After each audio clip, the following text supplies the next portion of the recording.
신약교에서 14번째 시간, 책으로는 13장, 오늘 소제목은 그러는 동안 약물이는 어찌 되었나, 이런 제목으로 같이 내용 살펴보도록 하겠습니다. 먼저 전도서 5장 8절에 가서 보시면은 제가 읽어드리겠습니다. 만일 너가 어느 관할 지역에서 가난한 자를 압제함과 공의와 정의를 폭력적으로 왜곡하는 것을 본다면 그 사건을 이상하게 여기지 말라. 이는 가장 높은 자보다 더 높은 분이 유념하시며 그들보다 더 높은 분이 계시기 때문이라. 암흑시대라서 참 빛이 없는 그런 중세시대에 그럼에도 불구하고 저 높은 셋째 하늘에서 하늘들 위에서 모든 것을 내려다보시고 여전히 그리고 다스리시고 계시다는 거예요. 로마 카톨릭은, 로마 교회는 계속해서 자신들의 그 권력과 또 세상 모든 종교를 연합하기 위해서 여기에 초점을 맞추고 계속해서 이 암흑시대를 더 어둡게 끌고 가는 그런 모습을 볼 수 있는데, 오늘 내용도 그런 비슷한 모습으로 같이 한번 살펴보도록 하겠습니다. 자, 로마 카톨릭이 고집하는 것은 어떻게 하면 권력과 연합, 이걸 유지할 수 있을까? 이게 이제 로마 카톨릭의 관건이죠. 그래서 그리스도인이 아니라고 해도 야만인들에게도 개종 이후에 그들의 이교적 그 관행을 유지할 수 있도록 이렇게 허락해 줄 뿐만 아니라 이교적 관습을 받아들이도록 이렇게 권장하는 그런 모습도 볼 수 있는데, 그래서 이제 로마 카톨릭이 많은 이교도의 이런 관습들을 받아서 생긴 이런 것들이 이제 차곡차곡 쌓여가지고 니케아 공회부터 시작해서 이제 죽은 자들을 위한 기도, 십자가의 성호, 촛불이 예배에 쓰이기 시작하고 천사들과 성인들의 숭배가 시작하고 미사가, 주의 만찬은 분명히 예수님께서 빵과 포도즙으로 그분이 오실 때까지 그분의 그 살과, 찢어진 살과 흘리신 피를 상징하는 것임에도 불구하고 미사가 그리스도의 죽음을 축하하는 행사가 되어버렸어요. 로마 카톨릭으로 인해서. 이런 것과 또 431년에 에베소 공회에서 대표적인 그런 공회죠. 그래서 마리아가 마리아를 경배하는 게 이제 기독교로 간주되기 시작하고, 성직자들이 평신도들과 다른 복장을 하기 시작하고, 이제 이런 것들이 이제 500년 넘어가면서 시작하게 되고, 또 600년 넘어가니까 드디어 이제 전 세계의 감독, 전 세계 주교, 그래서 교황이라는 칭호가 주어지기 시작하고, 교황의 발에 키스가 관행이 되는 게 이제 AD 709년. 아마 지금도 모르긴 몰라도 지금 현존하는 21세기 교황이 온다면은 거기 발에 뽀뽀하고 싶은 사람 많을 겁니다. 그 다음에 이제 788년 예배 보조기구로 이제 십자가 형상들, 이런 것들이 이제 말 그대로 형상에게 경배를 하게 되는 그런 것들이 이제 로마 카톨릭 안에 들어오기 시작하고, 사제들이 물에다가 소금을 섞어서 이제 북아프리카 검은 마술이라고 하죠. 사실은 기독교가 아닌 것들에 대한 표현을 이렇게 검은 마술이라고 계속 표현하십니다. 그럼 AD 956년에는 딸랑딸랑하는 종에다가 물을 담궈서 이제 세례를 주기 시작하고, 이런 전통이 쌓이는 거죠. 이렇게 한번 쌓인 전통은 바꾸기가 정말 쉽지 않습니다. AD 1000년 되니까 이제 드디어 금요일에 금식하고 사순절 지키고 미사는 이제 의무적인 희생 제사가 되는, 그래서 이때부터 이제 굉장히 공권력도 이렇게 강해지죠. 미사에 참여하든지 아니면 죽든지. 자, 그러면서 이제 로마 카톨릭의 전략 중에 하나가 이미 돌아가신 그런 분들을 성인으로 만들어서 그들의 이름을 가져다가 문서를 위조해가지고 거짓 교리, 이분들이 다 그렇게 지켰다라고 하는 그런 것들을 갖다 붙여서 이제 진리라고 인정하도록 유도하는 거, 이런 것들이 이제 살펴볼 수 있고, 그 종교개혁자 마틴 루터가 이런 얘기를 했어요. 교회 통치자들이 저지른 부도덕과 계략들이 너무 많아서 나중에 이제 마틴 루터가 이런 얘기를 했어요. 기독교를 위장한 카톨릭 교회의 영향과 행실로 인해 평범한 유대인이라면은 그리스도인이 되기보다는 차라리 돼지가 되겠다, 이런 얘기를 이제 마틴 루터가 했습니다. 자, 로마 교회는 이제 암흑 시대에 들어와선 더한 이제 기행들을 보이기 시작하는데, 800년대 후반 때 가서 보니까 스테판 6세라고 하는 사람이 자신의 정적이었던 포르무스스라고 하는 사람의 시체를 파내서, 뭐 우리도 이제 부관참시 뭐 이런 얘기가 있는데, 시체를 파내가지고 그 시체를 의자에 올려놓고 모의 재판을 실시해서, 이런 모습 보면 참 진짜 제정신들이 아니구나, 중세엔 무슨 일이 있었을까 그런 생각이 들 정도로. 그래서 시체를 의자에 앉혀놓고 재판을 실시해가지고 그를 이단으로 정죄했다. 그리고 그 시체의 손가락을 몇 개 잘라내서 티베 강에다 던져버렸다. 참, 뭐랄까요. 진짜 이단을 못 만들어서 한달인 이런 그런 모습들 같아서 참. 카톨릭 신자들은 또 하나님의 대리자와 또 사도적 계승과 관련 있는 그런 성인 반련. 그러니까 로마 카톨릭에는 얼마나 많은 사람들을 성인으로 만들었어요. 정말 이 당시만 해도 AD 1000년 안쪽만 해도 벌써 성인 그 반열에 올라간 사람이 1000명이 넘는다는 거예요. 그런 성인들을 다 외우지 못해도 알고는 있어야 된다는 거죠. 그래서 이거는 마치 그리스 로마의 그 많은 다신주의, 신들이 많은 그런 거를 대체해 놓은 것 뿐이다. 그러니까 그런 이교 문화도 역시 로마 카톨릭 안으로 들어와서 이런 모양새를 하고 있는 거다라고 이제 얘기를 합니다. 그래서 이 로마 카톨릭의 이런 기행, 그러니까 안 좋은 이런 모습들이 있는 거예요. 벽난로 수호 성인, 뭐 목욕탕 수호 성인, 낙타를 지켜주는 수호 성인, 개를 지켜주는 수호 성인, 여행 갈 때 수호해주는 수호 성인, 가난하지 못하게 가난 수호 성인. 그러니까 이게 참 뭐랄까요? 우리도 뭐 그런 얘기들을 로마 카톨릭에서 만들어서 수호천사라는 얘기 쓰잖아요. 그러니까 그런 비슷한 개념들을 다 로마 카톨릭에서 만들어서 그런 것들을 많이 이제 포용하려고 다른 종교에서 많이 가져서 이런 모습들을 보인다는 거죠. 로마 카톨릭은 그 당시 이제 막강한 힘을 가지고 있는 그런 야만족들 중에 하나랑 이제 연합을 너무 막강하면 같이 연합해서 같이 친화적인 그런 정책을 폈는데, 그 중에 대표적인 족속 중에 하나가 이제 게르만족입니다. 근데 이 게르만족이 워낙에 파워가 세니까, 게르만족은 다신주의, 많은 신들을 섬기는 그런 민족인데, 포용하고 연합하고 나니까, 재밌는 이런 표현 썼어요. 게르만족하고 연합했을 때는 어떤 교황도 게르만족에 섬기는 그 신들에 대해 아무 얘기할 수 없었다. 그게 이런 모습들이 정치적이라는 거죠. 종교적이란 그런 모습이 아니라 정치적으로 게르만족이 힘이 세기 때문에 아무 얘기 안 하는, 그러니까 비겁하다는 거죠. 이런 모습도 보였다는 겁니다. 로마 카톨릭의 이런 문화가 사실은 자리 잡으면 안 되는데, 어떤 사람이 이런 걸 하기 시작했다는 거예요. 시편이 이제 150편으로 되어 있으니까 한 편 읽을 때마다 자기 등을 100대씩 때렸다는 거예요. 그래서 이게 유행이 됐다는 거예요. 그 시대에. 이런 건 유행되면 안 되는데. 150편을, 그래서 어느 주일학교 교사가 시편 150편을 다 읽고 싶었나 봐요. 그래서 150편을 다 읽고 15,000대를 자기가 채찍질을 했다는 거예요. 근데 모르겠어요. 이런 게 사람들 눈에는 굉장히 경건하게 보인다는 게 문제예요. 종교적으로. 그래서 또 어떤 사람은 이거보다 좀 더 발전적으로, 나는 너무 과하게도, 그리고 적게도, 왜냐면 많이 때리면 또 그만큼 또 사람들에게 영적으로 보이지 않으니까, 어떤 사람은 하루에 4,000대만 맞기로.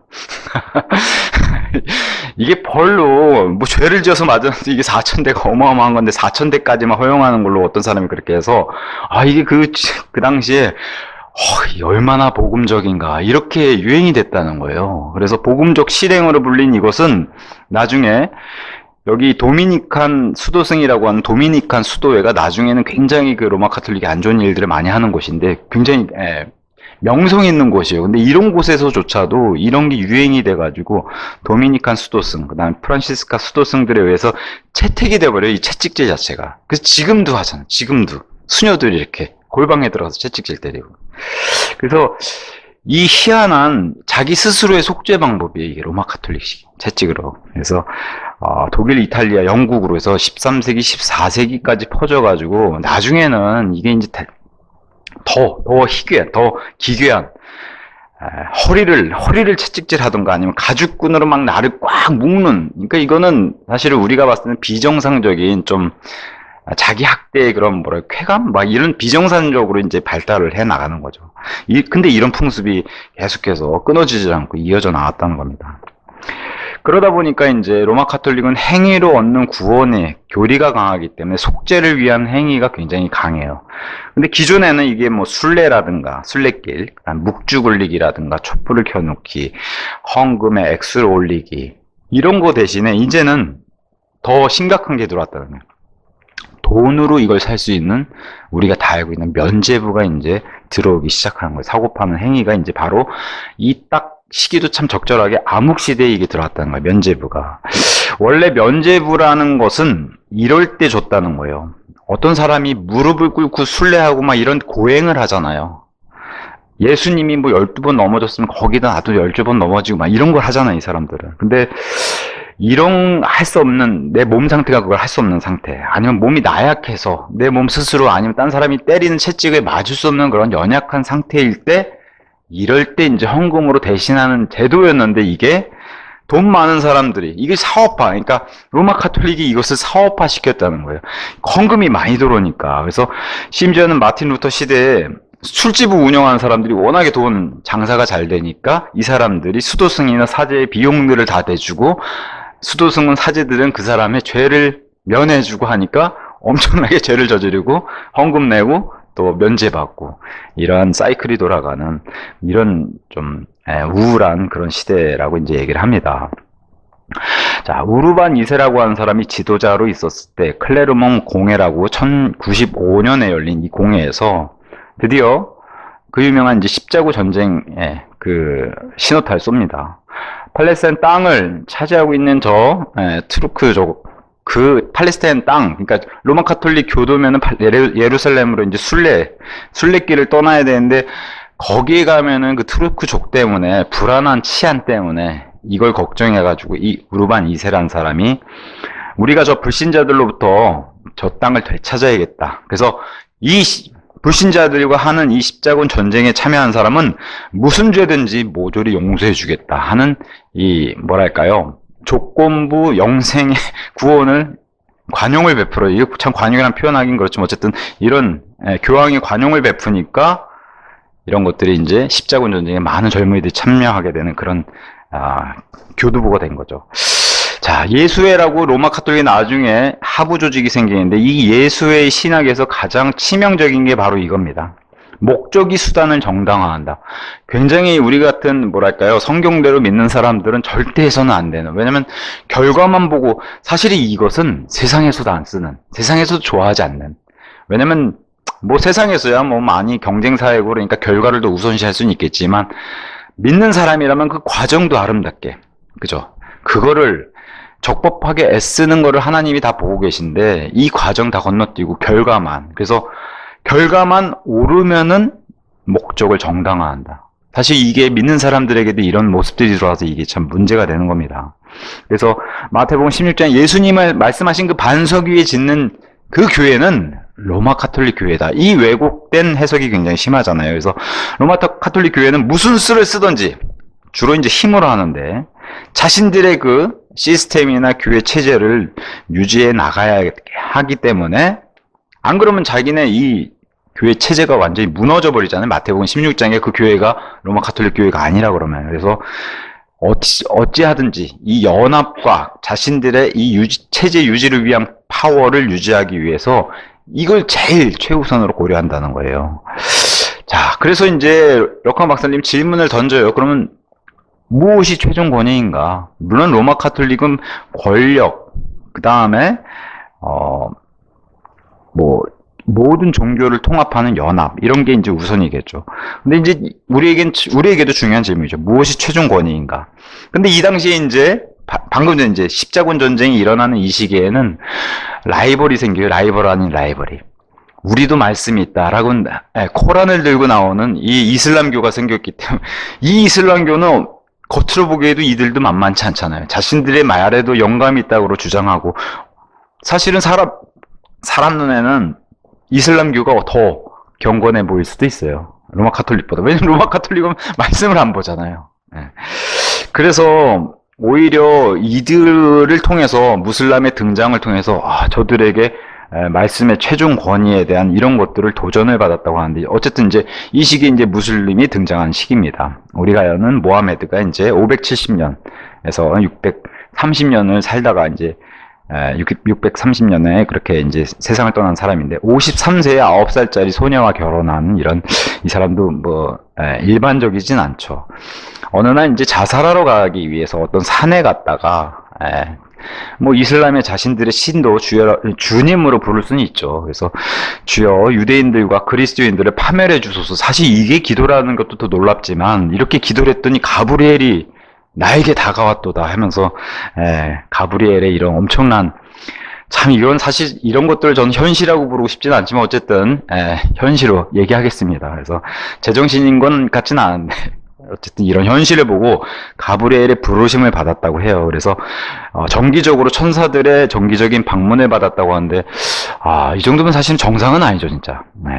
우리가 봤을 때는 좋은 영은 아니지만 어쨌든 정기적인 천사들의 방문을 받고 특히나 이제 간지를 앓고 있어가지고 입에 거품 물고 땀을 비 오듯이 흐르고 그러면서도 이제 코란을 쓴 준비를 하고 말씀을 받아서 사람을 시켜서 받아 적게 하였다. 이런 데서 본인들도 이제 영감을 주장할 수 있겠죠. 그래서 이 코란은 동양에서 이제 성경의 가장 강력한 라이벌, 지금까지도 가장 강력한 라이벌이 되고 있습니다. 자, 코란을 가지고 있는 무슬림들도 똑같죠. 이 행위구원에 대해서는. 그래서 코란에서는 유대인들과 그리스도인을 전쟁에서 죽이지 않으면 그 누구도 절대적인 구원의 확신을 보장해주지 않는다. 그러니까 지금도 지하드라고 하는 이들의 거룩한 성전이라고 하잖아요. 거룩한 전쟁을 치르면은 엄청나게 좋은, 그리고 뭐 와이프도 많은 이런 데 가서 순교해가지고 이런 데 간다고. 그 믿음이 워낙 강하니까 자기 목숨도 9.11 테러 같은 거 그렇게 무서워하지 않잖아요, 이 사람들은. 그래서 특히나 이제 코란은 죄의 속죄를 위해서는, 그러니까 행위구원이 있기 때문에 그리스도의 희생, 이런 단번 속죄, 대속 이런 거는 중요하지 않고 그런 걸 필요로 하지 않다라고 얘기를 합니다. 그리고 더 나아가서는 그리스도의 피로는 구속받을 수 없다. 그러니까 참 세상의 종교는 딱 하나로 모입니다. 예수님이 있느냐 없느냐, 요 하나로 딱 모여요. 그래서 예수님은 정말 모든 종교를 다 갖다 놔도 걸려 넘어지게 하는 반석, 걸림돌이 돼요. 심지어 무슬림한테도. 그래서 무슬림에게는 또 금식, 기도, 구제 등을 통해서 구원이 이루어지는데 이제 이런 것들이 이제 로마 카톨릭하고도 굉장히 라이벌식의 이런 것들이 부딪히게 되죠. 자, 코란 교리에 따르면은 그들의 교리입니다. 그리스도는 십자가에서 죽지 않았고, 이게 이제 코란에 등장한다고 해요. 또 그리스도는 그의 어머니 마리아와 함께 휴거되었다라고 이제 이렇게 기록되어 있다는 거예요. 자, 그러면서 이제 이 코란을 기록했던 모하메드, 무슬림의 창시자죠. 이 사람이 죽은 뒤에 이제 이 뒤를 이어서 계승한 아부 바르크라는 사람이 이제 실질적으로 무슬림들은 이제 칼을 차고서 물리적인 전쟁을 벌여서 이제 세력을 확장하고 영토를 확장했는데, 예루살렘뿐만 아니라 시리아, 팔레스타인, 크레테, 사이프러스, 이집트까지 점령하는 이런 일을 보입니다. 그래서 아까도 제가 말씀드렸다시피 지금도 지하드, 그러면 거룩한 전쟁에 참여하면 자기의 보상이 클 걸, 사실 뭐 그런 점은 이 사람들이 과격해서 그렇지 그 열심은 사실은 우리보다 훨씬 몇 배 뛰어나다고 볼 수 있겠죠. 전쟁도 두려워하지 않으니까요. 그래서 전쟁에서 이들은 굉장히 사나운 그런 모습을 보입니다. 왜 그래요? 특히나 전쟁하다가 죽으면은 천국에 가면은 이들의 믿음이 그렇다는 거예요. 교리가 술이 많은 그런 정원, 그런 천국으로 안내되어서 처녀가 배꼽 댄서 수십 명의 배꼽 댄스를 추는, 그게 이제 중동 춤이잖아요. 우리 벨리 댄스 같은 거. 천국에 그렇게 수십 명의 배꼽 댄스를 추는 그 처녀가 반겨준다는 거예요. 이 순교돼서 올라온 사람을. 이런 게 교리로 있으니까 무서운 거예요. 교리로 있으니까. 그러니까 막 폭탄 들고 뛰어들어도 두려워하지 않죠. 그래서 이 당시에도 굉장히 전쟁 중인데도 높은 사기가 높았다는, 군대 사기가. 그 당시에 강력한 또 제국이었던 카르타고를 멸망시키고 바그다드, 그러니까 여기는 이제 바빌론 땅이죠. 이라크 땅, 바그다드, 그 다음에 이집트 카이로, 심지어 스페인까지 이 칼리프, 자신들이 제국을 건설하는 이런 엄청난 영토 확장과 굉장히 고속 성장이죠. 무슬림들은 굉장히 고속 성장합니다. AD 846년에 로마랑 이제 맞닥뜨리는데, 이때 로마 공격받아서 이제 잠시 추방되지만 다시 곧 재역전해가지고 안티오크나 이제 예루살렘이나 티루스, 시돈 같은 이 팔레스타인 지역, 주변 지역까지도 지배하기 시작하고, 심지어는 로마까지 쳐들어갑니다, 이들이. 물론 이제 그건 실패하지만 어쨌든 십자군 전쟁이 이렇게 해서 이제 시작을 하게 됩니다. 이제 무슬림과 로마 카톨릭 간에. 사실은 뭐 로마 카톨릭 입장에서는 모든 이교도를 다 형제로 받아들이고 종교 통합하는 에큐메니칼 그런 자세를 취하기 때문에 로마 카톨릭은 건전한 교리가 필요가 없죠. 사실 이런 족속들까지도 연합하는 게 훨씬 중요한데, 문제는 로마 카톨릭을 뛰어넘는 힘을 가지고 있다는 거죠, 이들은. 그래서 연합이 안 되는 거죠. 그래서 기존의 뭐 게르만족, 반달족, 훈족 이런 데다 다 침략해서 정복하든가 연합하든가 해가지고 다 포용했는데, 로마 카톨릭의 교리로 따지면은 이 무슬림들도 다 하나님의 자녀예요. 그들의 입장에서는. 근데 이들과는 이제 충돌을 피할 수 없었죠. 그래서 문자적으로 성경을 해석하는 마틴 루터는 이 모하메드를 향해서 사탄의 장자다, 첫째 아들이다 이렇게 불렀음에도 불구하고 마틴 루터는 무슬림보다는 여기가 더 싫다는 거예요. 교황이 더 악하다.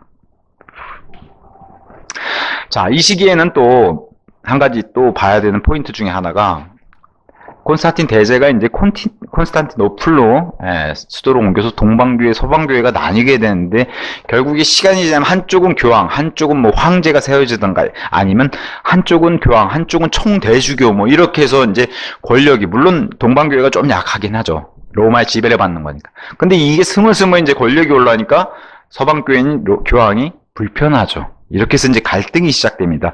서방교회인 로마 카톨릭과 동방교회인 그리스 정교회가 갈등이 시작해요.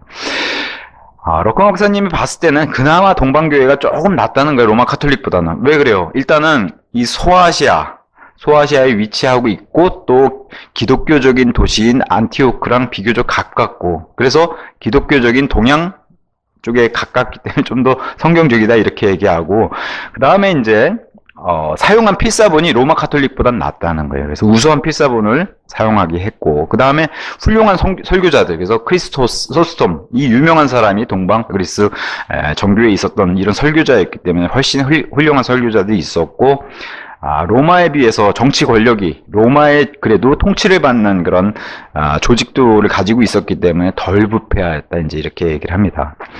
다만 닮은 점도 많죠. 역시나 이제 형상을 숭배하는 게 허용이 됐었고, 그 다음에 성경과 전통의 권위가 상충하는 거. 뭐 지금 와서 21세기 그리스 정교회 보면 뭐 다른 점 찾기가 힘들지만, 어쨌든 이 당시에는 그래도 좀 다른 점들을 찾을 수 있었지만 그래도 닮은 점이 많죠. 왜냐면 하나에서 둘로 분리된 거니까. 또 죽은 성인들을 숭배하고 그림을 숭배하고 이런 걸 허용했고. 그러니까 이제 저도 이제 카톨릭 신도들 이렇게 만나서 물어보면, 마리아 얘기를 하면 자기들은 마리아를 섬기거나 우상 숭배하는 게 아니라고 얘기해요. 존경하는 거라고 얘기해요. 그러니까 여기 제가 럭커 박사님도 얘기했지만, 존경이라는 핑계는 사실은 거의 2000년 전부터 쓰고 있는 거예요. 모든 로마 카톨릭이든 그리스 정교회든 이들은 다 종교라는 포장 하에 다 이 죽은 성인들이나 그림이라든가 형상까지 이렇게 숭배를 하는 것이다, 이렇게 이제 알려드립니다. 똑같습니다. 로마 카톨릭과 똑같은 점은 구원에 대해서는 믿음과 행위로 역시 똑같고, 그 다음에 이제 유아 세례라든가 세례에 의해서 다시 태어남과 하나님께 위임받은 사죄의 권위, 여기 이제 중요한 게 사죄권, 면죄부 같은 게 들어가는 거, 죄를 사해 줄 수 있는 그 권위가 사죄에 있다는 것을 인정하는 게 로마 카톨릭이나 그리스 정교회랑 똑같다는 겁니다. 그럼에도 미세하게 이제 다른 점들이 있으니까 이런 것들은 좀 치명적으로 다른 것 같아요. 이 암흑시대 초기 500년에서 1000년 사이 요 시기에는 그래도 그리스 정교회는 화채설을 믿지 않았다는 거예요. 축사를 해서, 사제가 축사를 해가지고 빵과 포도주를 예수님의 몸과 피로 만드는 그 화채설을 믿지 않았고, 연호까지도 이때까지는 동방교회는 이건 들어오지 않는 이제 교리였던 것 같습니다. 또 하나, 이제 동방교회는 성경적 자유로운 번역과 보급을 허락했고, 로마는 결코 이거를 허락하지 않았어요.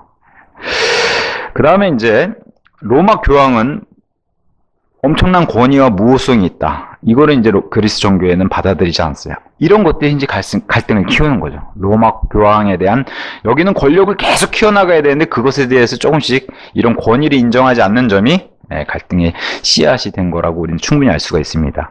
그 다음에 이제 정교회조차도 동등하게 봤어요. 로마를 뭐 특별히 더 높은 도시로 보지 않고 로마나 콘스탄티노플이나 중요 도시들이죠. 안티오크나 알렉산드리아, 또 공교롭게도 이 대도시들 안에 도서관들이 다 대도서관들이 있는 도시들이에요. 그다음에 예루살렘에 이런 총주교들이 동일한 주교로 이제 그리스 정교회는 그렇게 봤습니다. 동방교회는 미사에 성체 성사에 참여한 사람도 포도주를 조금씩 마시게 해줬는데 로마 가톨릭은 절대 안 줬죠. 사제만, 빵만 주고 포도주는 다 사제만 먹었으니까. 그 다음에 이제 동방교회에서는 마리아가 죄 없이 이게 이제 무염시태라고 해요. 죄 없이 이렇게 예수님을 잉태했다는 사실은 아무도 믿지 않았다. 그리스 정교회에서는. 그래도 이런 점들은 로마 가톨릭보다 훨씬 나은 점들이죠. 근데 이제 심각한 갈등이 이제 800년 말부터 시작해서 어디까지 오냐? 1970년대까지 와요. 엄청나게 오래 가죠. 1000년 넘게 갑니다. 이 갈등이. 그러니까 갈등을 해소한 지 얼마 안 된 거예요. 그러니까 이런 갈등이 해소됐다는 것은 예수님 오실 때가 다 됐다는 거예요. 반증입니다, 그럼. 800년 말에 로마 주교 니콜라스가 콘스탄티노플 총주교 포티우스를 쫓아내려고 시도를 해서 투옥까지 시켜가지고 10년 동안 감옥에 들어갔다 나와요. 그래서 이 사람이 나오면 얼마나 화가 나겠어요. 나오자마자 그래서 공회를 소집해가지고 879년에 공회에서 로마 교황은 이단이고, 이 사람도 굉장히 화가 났겠죠. 로마 교황은 이단이고 니케아 신경, 그러니까 초기 사도 신경이죠. 니케아 신경에다가 말씀을 첨가하고 이러는 것은 저주다 하고 이런 저주를 선포했어요. 했더니 듣고 있던 로마 교황 요한 8세도 기분이 나쁘겠죠. 그래서 이 포티우스를 저주하고, 그러니까 이런 공회가 우리가 볼 때 흡사 정치인들의 막 그런 고성에 오고 가는 그런 모습이 아니었을까 이렇게 생각을 합니다. 이 갈등이 시작해서 이게 1000년 넘게 간 거예요. 정교회와 로마. 근데 파워는 로마 쪽이 훨씬 세겠죠. 그래서 이 갈등 해소는 1977년 1월에 교황 바울 6세가 로마 시스틴 성당에서 그리스 정교회의 그 교정 앞에 가서 발 앞에 딱 엎드렸을 때 그 정교회 지도자가 교황은 성인이십니다. 이렇게 인정하면서 아주 아름다운 이런 화합을 다시 이루는 모습을 이제 보였다고 합니다. 근데 이 갈등이 굉장히 오래 갔었죠.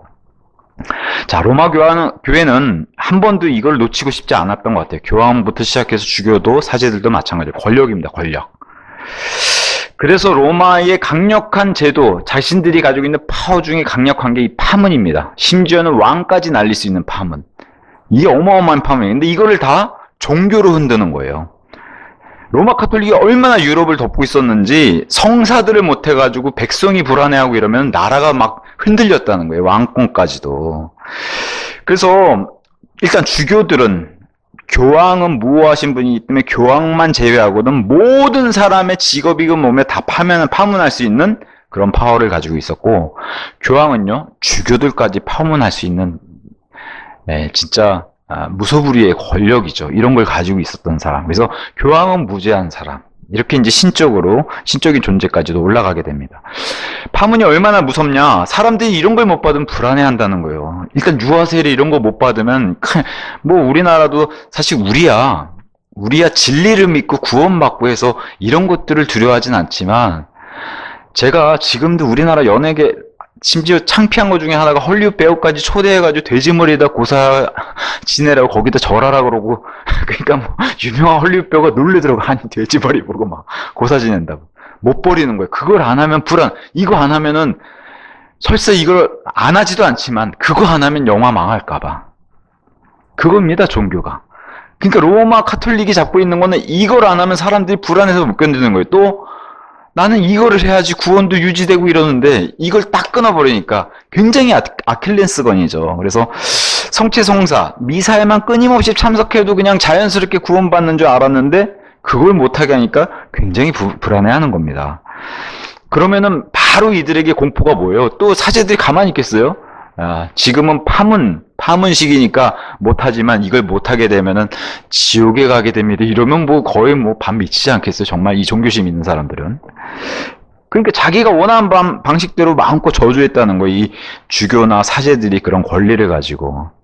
그래서 교황 베네딕트라는 사람 1012년에 태어나서 1024년 이렇게 통치했던 사람인데, 이 베네딕트는 수도원에 침입한 도둑에게 이렇게 저주를 선포했대요. 이 신명기에 나온 하나님의 그 저주보다 더하다는 거예요. 들어보세요. 그들의 몸은 도둑에게 하는 얘기예요. 그들의 몸은 저주를 받고 혼은 고문에 넘어질지어다. 그들은 저주받은 자들과 함께 저주받을 것이요 그들은 지옥에서 저주받고 있는 자들과 함께 저주를 받을 것이며 낮에도 저주를 받고 밤에도 저주를 받으리라. 심지어 그들의 음식, 옷, 음료수, 잠잘 때나 깨어있을 때나 모조리 저주를 퍼붓다. 이게. 저 같아도 찜찜해서 못하겠어요. 이러면 도둑이 이 수도원에 쳐들어왔던 도둑이 굉장히 간이 컸던 것 같아요. 근데 이 정도로 저주라면 옆에 있는 사람들이 두려워했다는 거예요. 그리고 그 시대 사람들은 이런 종교인들을 또 두려워했기 때문에 자신들의 그런, 우리나라도 뭐 무당 같은 사람 앞에 매여 있는 것만 꼼짝 못해요. 아무리 돈 많은 사업가고 아무리 많이 배운 사람이 뭐예요? 자기의 그 영적인 파워를 쥐고 흔드는데. 자, 니케아 공회 같은 데서는 우리가 잘 알다시피 야만족이든 아니면 뭐 자신들의 로마 카톨릭식의 믿음을 따르지 않는 자들은 다 아리안족으로 묶어서 저주를 했어요. 저주. 본인들의 믿음을 따르지 않을 때 이렇게 저주를 했습니다. 이러고 나서 1200년이 흐른 트렌트 공회, 1564년에 열린 트렌트 공회 같은 데서는 전 세계, 그러니까 이 로마 카톨릭에서 하는 짓들 보세요. 전 세계 침례교 사람들, 감리교 사람들, 장로교 사람들, 루터교 사람들은 물론 이젠 타종교, 불교도, 이슬람교, 힌두교도들까지도 124가지의 저주를 선포했다는 거, 이런 공회에서. 바로 보면은 아마 종교개혁 직후인데, 종교개혁으로 아마 충격이 컸던 것 같아요. 근데 오늘날은 보세요. 로마 카톨릭은 절대 저주하지 않습니다. 그죠? 정중한 말, 그럴듯한 언변, 매너, 이런 걸 가지고 이제 로마 카톨릭이 굉장히 온화한 정책으로 지금 접근하는 것을 그렇게 포인트를 잡았죠.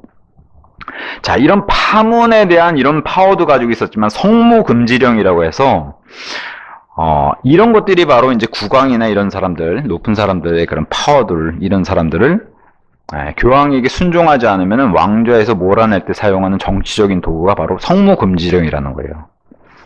이럴 때는 바티칸에서 비밀 경찰 같은 교구 사제를 통해서 집행했다는 건데, 이제 예를 들면 이런 거죠.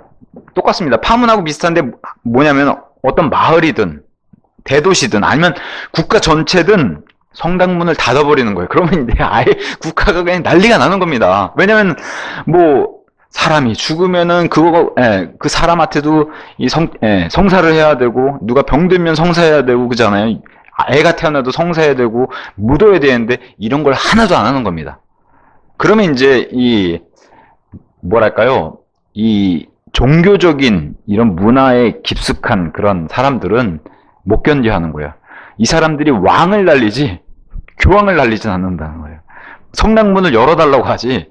그러니까 어떤 교황이 국왕을 몰아내고자 하면 백성들을 선동시키는 일에 이런 일을 한다는 거죠. 그래서 그거를 성모금지령이라 해서 이것도 매우 악하게 이렇게 사용한 것들을 볼 수 있습니다. 그래서 성당문이 문을 닫아버리면 그 마을은 저주가 되기 때문에 사람들이 불안감에 휩싸이는 거예요. 불안감에. 옛날에 아시잖아요. 막 일식 현상만 일어나서 사람들이 벌벌 떨었던 거. 그죠? 하늘을 두려워하고. 그래서 아주 최소한의 유아 세례나 아니면 아픈 사람에게 하는 병자 성사만 허락되고 나머지는 금지되는 거. 그러니까 뭐 매주 하는 미사, 이것도 불안하죠. 결혼해야 되는데 혼인 성사도 안 해주죠. 묘지를 못 받아요. 그러니까 이게 아예 그냥 사람들의 그런 일상생활이 안 돌아가게 이렇게 만들어 버리니까 국왕이 무릎을 꿇을 수밖에 없는 거죠. 누구의? 교황의 권위에. 그래서 이 성모금지령을 통해서 심지어는 자신들을 대적하고 있는 성경대로 믿는 사람들도 투옥시키거나 압력을 가한 효과로 수단으로 사용한다는 거예요. 저 사람들 때문에 내가 성당 못하겠다 닫아버리면은 대신 마을 사람들이 가서 해코지를 한다든가 이런 식으로 이제 활용을 한다는 거죠. 그래서 좀 전에 제가 말씀드렸다시피 백성의 반역을 부추기기도 하고 국왕을 쫓아내기 위해서 암살을 선동하기도 하고 이런 일을 뒤에서 꾸몄다는 거예요. 로마 카톨릭이.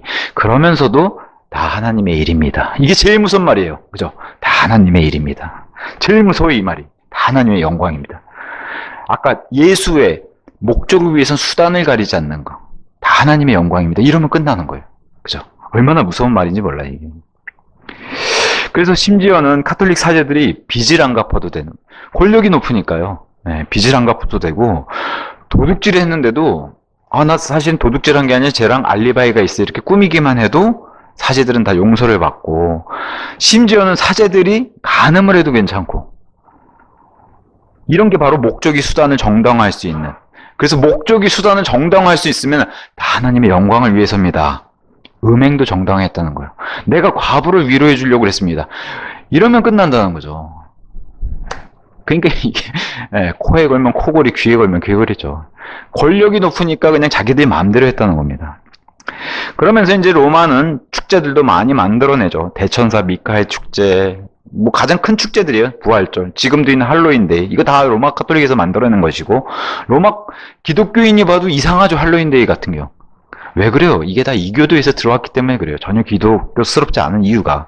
그 다음에 이제 로마 카톨릭의 최대 축제인 이제 크리스마스, 뭐 어머니의 날, 아버지의 날, 뭐 성금요일 이런 건 이제 많이 봤을 거고, 이런 이제 축제들이 이제 로마 카톨릭 안에 많이 생겨나고, 이런 것들은 이제, 그러니까 아까도 제가 말씀드렸다시피 성인도 많고, 그죠? 1000명이 넘어가니까 막 성인 외우기도 힘들고, 축제도 많고, 이런 문화가 이제 자연스럽게 유럽을 덮어버리니까 몸에 배는 겁니다.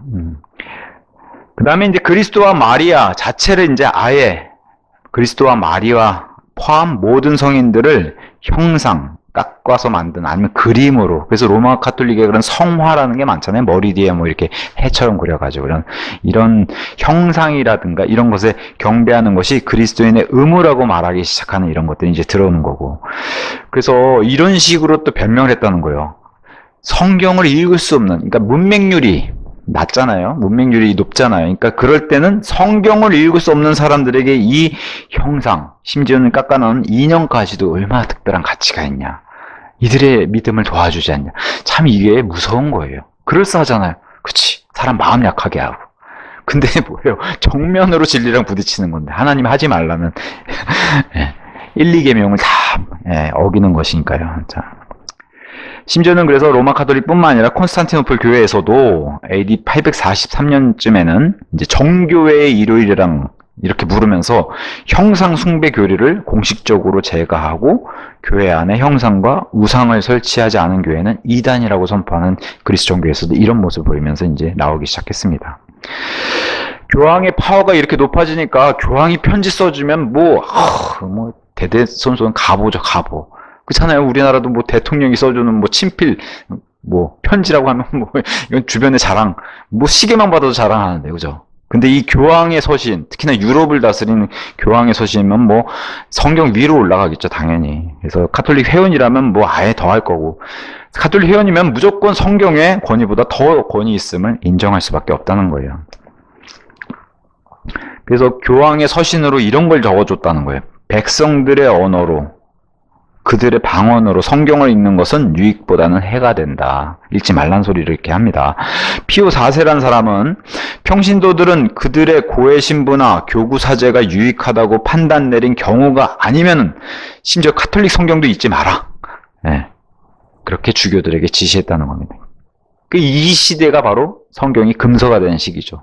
이런 시기에 성경을 번역했다는 건 정말 목숨 걸고 하는 거죠. 카톨릭 성경도 보지 말라 그랬는데. 모든 그리스도인들이 성경을 읽는 것은 필요하지 않다. 이게 교황의 편지예요. 이 편지를 성당에 유럽에 있는 성당들이 전해서 주교들이 이거를 백성들한테 알려주는 거예요. 성경 읽지 말라고. 자, 사제는 구원자요. 따라서 당신은 사제를 인간이 아닌 하나님으로 순종해야만 한다. 참. 제가 할 말이 없습니다. 그죠? 아주 재밌었을 것 같아, 이 사람들에게 이 암흑시대는. 로마가 뭐, 자기들이 하고 싶은 대로 다 했을 것 같아요. 그러니까 막, 마음에 안 든 사람 마녀로 찍어가지고 죽이기도 하고 그런. 다음 시간에 이제 이런 얘기들이 더 많이 나오는데. 자, 근데 AD 500년부터 1000년, 요 암흑시대 초기, 전반부 여기 시대는 봉건시대라고 이제 합니다. 이때도 양극화가 심했죠. 그래서 일단 백성과 국왕 하면 뭐 어마어마한 갭이 있고 관계가 워낙 멀어서 일단 일반 백성들의 뭐 재산이나 생명을 이 국왕이 보호해 줄 수가 없었어요. 그래서 이제 서서히 발달하는 게 이제 영주들, 땅에 토지를 가지고 있는 영주들, 귀족들이. 그래서 영국 같은 데는 지금도 귀족 계급들이 있고 그게 있잖아요. 그래서 영주들이 급부상하여서 영주들이 이제 자신들이 갖고 있는 땅을 임대해주고 그 임대를 땅을 받아서 농사를 지어서 일부 바치고 자기도 이제 그 봉급을 받아가는 이런 식의 이제 체제가 바로 봉건제도가 이제 발달하기 시작합니다. 그래서 땅을 받은 봉신 또는 농노, 자기 직계 주인에게, 그래서 그 로드란 얘기, 그 LORD를 소문자로 쓰는 로드들이 많이 생겨나는 거죠. 그래서 직계 주인에게 충성의 맹세를 하고서 노동이나 노동력을 주고 수당을 받고, 그리고 여기에다가 영주가 지켜주는 적으로부터 보호. 그래서 영주들은 일단 잘 싸우는 영주가 인기가 많았다는 거예요. 잘 싸우는 영주. 그래서 이런 것들을 보장받았다고 합니다. 자, 그 다음에 이 시대의 봉건제도 특징 중에 하나는 또 군사 의무가 있었다는 거예요. 우리나라처럼, 우리 대한민국처럼. 그래서 자체 군대를 보유하고 있고 일정 기간은 군인으로 복무해야 되는 이런 것도 특징으로 가지고 있습니다. 재밌는 게 봉건제도의 재판제도인데 우리나라는 일단 어떤 사람이 뭐 피솔당한다, 고솔당한다. 그럼 무죄 추정 원칙이 있잖아요. 그 죄가 입증되기 전에는 무죄라고 추정하고서 진행을 하는데 여기는 유죄 추정 원칙이에요. 무죄가 입증이 안 되는 한은 계속 유죄로 보는 거예요. 그래서 일부러 더 막 그래서 시련이나 고난을 준다는 거예요. 못 견디게. 못 견디면 죄인이라는 거예요. 죄가 있는 거라는 거예요. 그래서 참 이거 가지고도 사람을 악용하고 괴롭혔다는 그런 기록들이 있습니다. 자, 워낙에 양극화가 심하니까 귀족들이나 특히나 귀족들과 같이 노는 무소불위의 권력, 성직자들, 사제들, 그죠? 주교들 이런 사람은 엄청나게 사치스러운 삶을 살고 땅을 갈고 이렇게 농사짓는 봉신과 농노는 아주 천한 삶을 사는 중간 계층이 없어요. 양극합니다. 그래서 이 표현을 럭한 목사님은 공산당원과 인민의 모습을 보면 딱 그거 같다. 이렇게 이제 얘기를 합니다. 자, 그래서 로마 카톨릭은 어쨌든 봉신과 농부들의 편을 들어주지 않아요. 누구 편을 들어요? 당연히 귀족과 영주와 왕들의 편을 들죠. 예. 그러면서도 교황의 말을 안 들으면 뭘 해요? 파문시키고 성무 금지령으로 왕들과 이 영주들을 괴롭히는 거죠. 로마 카톨릭. 그러니까 로마 카톨릭에 밑보이면 큰일 나는 거죠. 그러니까 얼마나 파워가 세겠어요. 그래서 심지어는 로마 카톨릭 교황이 영주들 보고 가서 싸워, 휴전해, 이걸 다 지휘했다는 거예요. 중세시대에는. 그래서 카톨릭 교황들이 이 제국을 유지하기 위해서 고안해낸 그 영적 전략 중에 하나가 바로 십자군 전쟁이라는 거예요. 자기들의 위치도 확고히 하고 영주들도 전쟁터에 내보내서 싸우게 만들고, 특히나 이제 이 마음에 안 드는 그 당시에 이제 파워를 가지고 막 기세등등으로 올라오는 투르크족, 이 무슬림들, 이런 사람들을 처단하기 위해서 십자군을 조직을 하게 되는데, 어쨌든 로마 카톨릭이 봐도 예루살렘은 중요 도시이기 때문에 저길 탈환해서 찾아야 되는데, 그래서 멋진 생각을 했다는 거예요. 이 거룩한 도성을 거룩한 교회인 로마 카톨릭이 회복시켜서 거기에서 성목께서 이 사람들 조작 잘하잖아요. 거룩한 십자가, 좀 있으면 막 기괴한 것들이 나와요. 거룩한 십자가, 예수님이 달리셨던 그 거룩한 십자가를 우리가 트로피처럼 받아서 성모 마리아께서 영광 받으시는 거예요. 이런 고안을 해놨다는 거예요. 그래서 카톨릭이 이러면 하나가 되고 적군도 무리치면 우리가 더 미세가 등등해지고, 그래서 이걸 고안해냈는데, 그래서 이제 십자군 전쟁의 명분, 교황의 권력, 그리고 전략, 이렇게 짠 게 이제 최초에 이제 우르반 2세라고 하는 교황이 이렇게 이제 짰다고 이렇게 시작을 하게 됩니다. 그래서 모든 권력 아래 이제 귀족과 영주, 왕들이 있었기 때문에, 그래서 더군다나 모든 농노라든가 봉신 농부들은 보화를 약탈해서 고향으로 가지고 있어 때때로 로마 교황의 명령 때문에 가서 저 무슬림의 보화를 가져와라. 이 명령 때문에 참전하기, 사실 뭐 이 계급은 뭐 거부할 수가 없잖아요. 그래서 전쟁에 참가한 사람은 여기서 엄청난 이 로마 교황이 뭐랄까요? 이걸 자비라고 표현하는 거고 하나님의 영광이다. 이 한마디면 그냥 다 구원. 이 한마디면 여기서 죽으면 너희가 순교자가 된다. 이런 것 때문에 많이 참여를 하게 된다는 거예요. 그래서 너희가 그냥 농사 짓다가 죽으면 별볼일 없지만 전쟁터 나가서 순교하게 되면은 여기서 구원받을 수 있는 기회가 너희에게 주어진 거다. 그러니까 이제 막 사실 무지한 사람들에겐 그런 얘기가 정말 비처럼 다가오는 거겠죠. 그런데다가 이제 실질적으로 십자군 전쟁 나가서 전리품을 가져오면은 일부는 교황에게 헌납하는 이런 일들. 그러니까 교황은 전쟁터에 나가지 않아요. 근데 이런 헌납 받는 것을 이제 정하고, 그래서 교황 입장엔 좋죠. 예루살렘을 탈환하면, 정복하면 교황은 그곳으로 자연스럽게 옮겨서 그리스도께서 하실 수 없었던, 바로 어거스틴이 그토록 하고 싶었던 이 후천년주의, 예수님이 승천하신 뒤에 천년 뒤에는 우리가 다스리는 이렇게 로마 카톨릭이 전 세상을 다스리면은 예수님 오신다고 하는 그 후천년주의를 믿었던 것처럼 예루살렘 탈환하면서 거기에 로마 교황이 앉아가지고 천년왕국 이 땅에 세웠다는 영예를 본인이 얻을 수 있으니까 이 교황이 굉장히 야망이 컸던 거예요. 시작했던 이 교황이. 그래서 자신을 그리스도라고 사람들이 부르지 않겠나 이렇게까지 생각했다는 겁니다.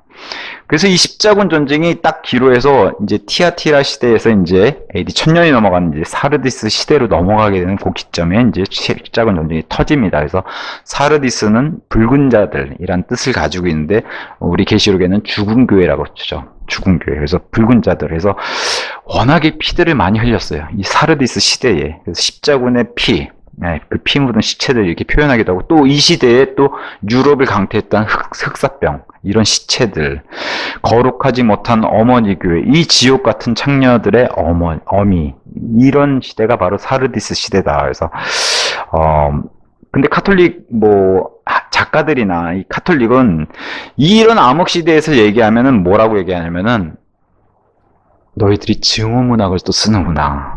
요즘으로 따지면 너 그렇게 극혐하면 안 돼, 사람. 이런 식으로 귀를 닫아버린다는 거예요. 이 카톨릭이 피한다는 거죠. 이런 얘기는. 불리하니까. 자, 티아티라 시대의 이제 인물들 살펴보고 마치겠는데, 일단 그레고리 대제. 한 번쯤은 이름 들어보셨을 거예요. 그레고리. 그래서, 더 그레이트라고 하는 말이 붙어요. 대제. 네.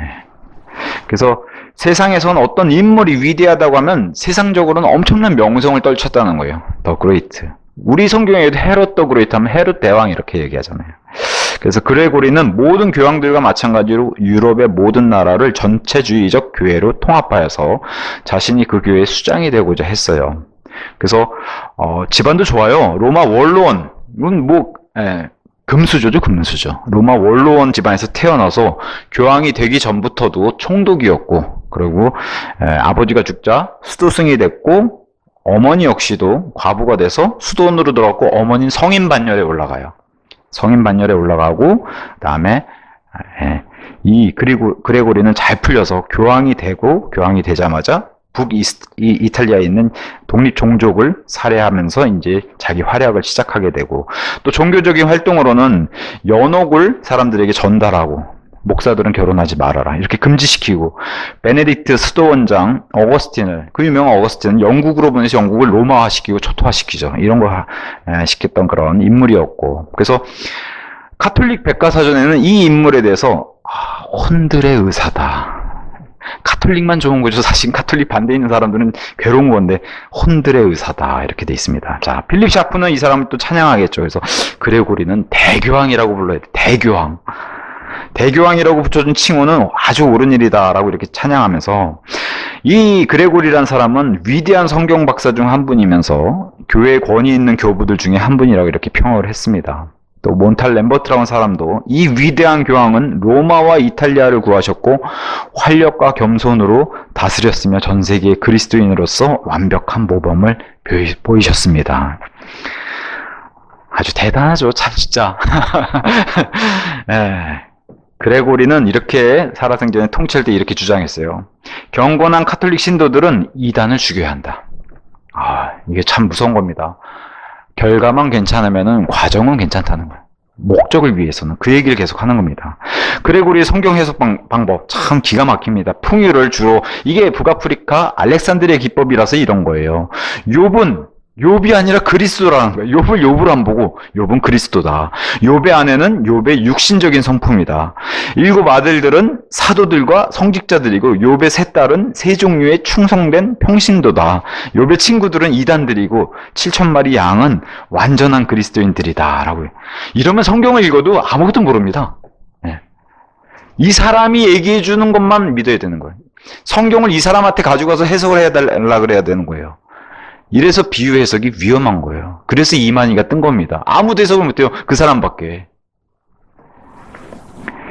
심지어 그레고리가 쓴 책이 4권이나 되는데 그 4권은 연옥에 관한 중세 미신들의 중요 원천이었다. 이제 이렇게 설명을 합니다. 그 다음에 이제, 인물 중에 한 인물만 더 살펴볼게요. 파스카시우스 라드베르스트라고 하는 사람. AD 800년에서 865년. 이 사람이 왜 중요하냐? 화채설을 만든 사람입니다. 화채설. 아시죠? 빵과 포도주에 그냥 축사를 하면 이게 예수 그리스도의 몸과 피가 된다고 하는.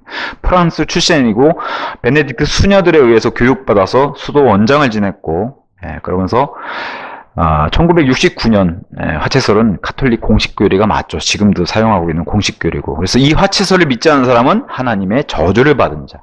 그러니까 로마 가톨릭은 참 저주에 특화된 종교 같아요. 어디나 그냥 시작부터 저주.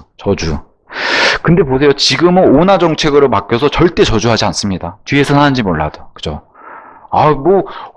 앞에서는 얼마나 온화하게 주변에 갈 성당 없으면 교회도 가라 그래요. 그 사람들은. 심지어. 근데 이들의 본 모습이 이거라는 거예요. 뚜껑 열어보면 이 뿌리가 안 없어졌다는 거예요. 그래서 럭한 박사님 맨날 잊지 않고 하는 얘기. 로마는 바뀌지 않는다. 로마 교회는 바뀌지 않는다. 어디까지요? 계시록 17장 18장까지 안 바뀐다. 로마는. 그래서 이 라드베르투스는 왜 화채설을 만들었냐? 예수님의 요한복음 6장 내 몸을 먹고 내 피를 마셔라. 그래서 제자들도 어렵다고 떠났던 그 말씀. 근데 그건 내 말이고 영적인 말이고 이 말이 너희를 살리는 말씀이다라는 그거를 쏙 빼고 이 내 몸을 먹고 내 피를 마셔라. 그리고 이것을 마태복음 26장의 그 마지막 만찬과 연결해서 이 잔을 마셔라. 이것은 내가 새로 세우는 새 유언 언약이다. 이런 연결시키는 거예요. 그래서 이 화채설을 만들어서 빵과 포도주가 예수님이 된다라고 하는 이걸 공식적으로 만들어서 희생제사를 완전히 공식적인 로마 가톨릭의 교리를 만들어. 로마 가톨릭도 초기에는 이건 안 받아들였다고요. 나중에는 이걸 받아들일 수밖에 없는 그런 일이 생겼다는 거죠. 자, 그러면서 이제 마지막으로 이제 대교황 레오, 여기도 이제 더 그레이트라고 붙은 대교황 레오, AD 440년에서 461년도에 이제 살았던 분인데 최초 교황 제도를 시작한 그 장본인입니다. 이 사람도. 그래서 자신을 이방인의 사도요 그리스도의 사역자가 본인이라고 적용을 하고 콘스탄틴처럼 교회 연합을 유지하기 위해서 하나님과 성경 대신에 교회의 영광과 권력, 그 다음에 돈 가져오는 곳에 이렇게 신경을 썼던 사람입니다. 당연히 로마 가톨릭이니까 초대 교황이라고 주장하고 있는 베드로의 우월성을 강조하고 베드로의 사도적 권력이 로마 감독들과 교황에게 전수되었다고 주장한 사람입니다. 그러면서 스스로 모든 사람이 자기 입으로 하는 거예요, 이거. 스스로 모든 사람이 존경하고 인정하고 복종해야 할 전 세계적인 영적 지도자가 본인이라고 겸손하게 얘기했대요. 겸손하게 자기를 복종하고 인정하고 영적 지도자라고 자기를 보라고 이렇게 겸손하게 얘기했다고 합니다. 그래서 오늘 그럼에도 이 암흑시대에도 여전히 하나님은 저 높은 셋째 하늘에서 내려다보시고 다스리시고 여전히 하나님의 사람들은 아주 작은 불빛이지만 그래도 비추면서 암흑시대의 시간은 지나가고 있다는 겁니다. 다음 시간에는 이 암흑시대의 절정을 찍는 1000년에서 1500년 종교시 개혁 전에 어마어마한 일들이 벌어집니다. 다음 시간에.